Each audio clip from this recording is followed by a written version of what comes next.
10 debut album musik terlaris sepanjang masa. Wow! Urutan ke-10. Jewel, album Pieces of You. Penyanyi Amerika Serikat, Jewel Kilser, merilis album debutnya, Pieces of You, pada tahun 1995.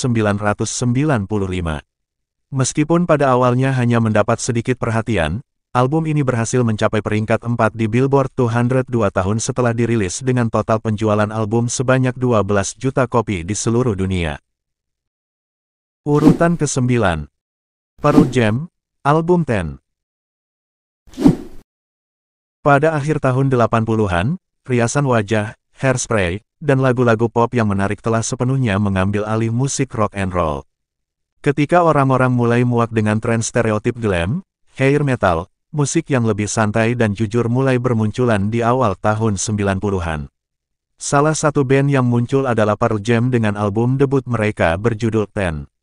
Butuh waktu sekitar 1 tahun setelah dirilis untuk mencapai kesuksesan besar ketika mencapai posisi 2 di tangga lagu pada akhir tahun 1992 dengan total penjualan album sebanyak 13 juta kopi. Urutan ke-8. Backstreet Boys, album Backstreet Boys.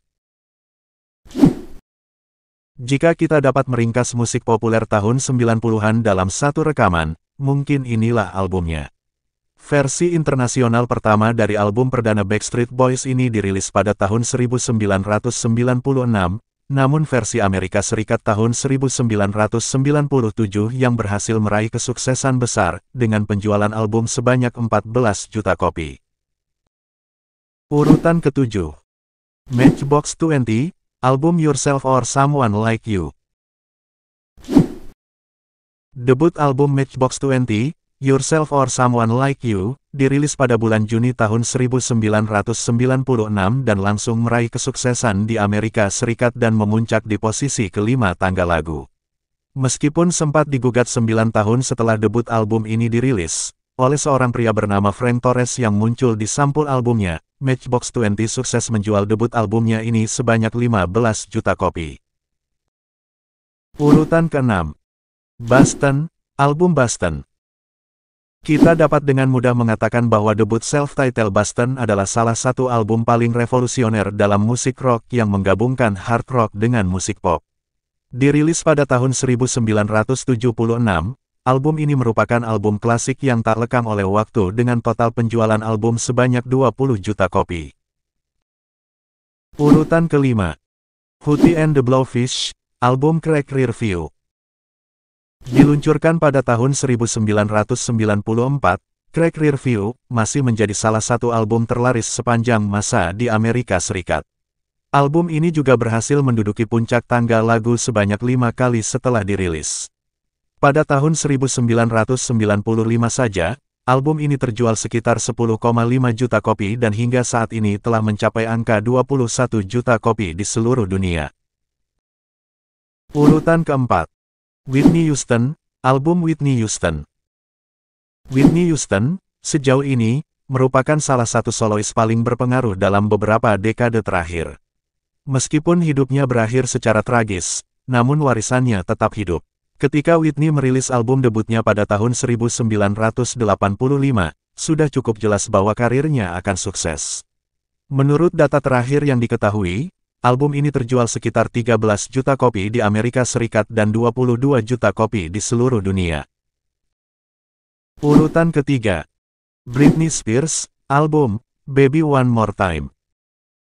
Dengan penjualan album sebanyak 25 juta kopi di seluruh dunia, Baby One More Time sejauh ini merupakan album terlaris yang pernah direkam oleh artis solo remaja.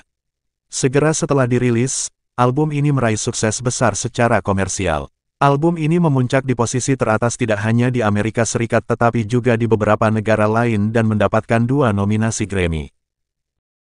Urutan ke-2. Linkin Park, album Hybrid Theory. Ketika para personel Linkin Park menulis lagu pertama mereka pada tahun 1999, mereka tidak menyangka bahwa album debut mereka akan menjadi salah satu album klasik yang melahirkan sebuah tren musik baru. Menurut data terakhir, Hybrid Theory adalah album debut terlaris di tahun 2000-an dengan penjualan sekitar 30 juta kopi di seluruh dunia. Urutan ke-1. Guns N' Roses, album Appetite for Destruction. Kita tidak sering menyaksikan album rock and roll yang mendapat begitu banyak pujian seperti Appetite for Destruction. Meskipun Guns N' Roses adalah band baru dan muda dari Los Angeles, para eksekutif Geffen Records sangat kagum dengan penulisan lagu dan energi band ini sehingga mereka berani mengambil resiko menginvestasikan sejumlah besar uang di muka dan hasilnya lebih dari memuaskan. Butuh waktu sekitar 2 tahun sejak dirilis pada tahun 1987 untuk album ini menduduki puncak tangga lagu. Pada saat itu, semua orang menjadi sadar bahwa rekaman ini adalah pionir untuk generasi baru rock and roll. Dan mengetahui bahwa sebagian besar lagu dalam album, Appetite, langsung menjadi lagu klasik, album ini tetap menjadi salah satu rekaman paling berpengaruh sepanjang masa. Album Appetite for Destruction terjual sebanyak 30 juta kopi di seluruh dunia, 18 juta di antaranya di Amerika Serikat, menjadikannya album debut terlaris di negara tersebut.